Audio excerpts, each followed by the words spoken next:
बिस्मिल्लाहिर्रहमानिर्रहीम। अस्सलाम वालेकुम।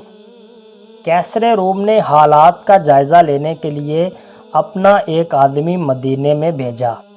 वहां पहुंचकर वो किसी से पूछने लगा, आपके शहनशाह मुअज़्ज़म का महल कहाँ है?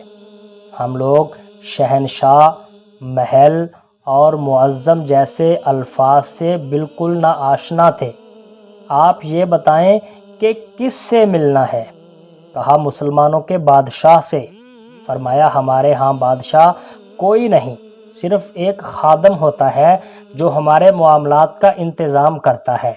उसका नाम उमर रज़ी अल्लाह ताला अन्हो है और वो महल में नहीं रहता बल्कि गारे के एक झोंपड़े में रहता है और इस वक्त कहीं मजदूरी कर रहा होगा। अल्लाह अकबर। रूमी ये सुनकर बड़ा ही हैरान हुआ और आप रज़ी अल्लाह ताला अन्हो की तलाश में चल पड़ा। ज़रा आगे जाकर देखा कि उमर रज़ी अल्लाह ताला अन्हो सर के नीचे दुर्रा रखकर मट्टी पर सोए हुए हैं।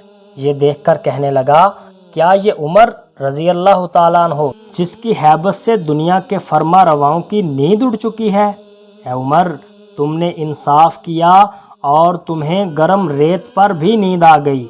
हमारे बादशाह जालिम व बददियानत हैं, इसलिए उन्हें संगीन हसारों और रेशम के तकियों पर भी नींद नहीं आती।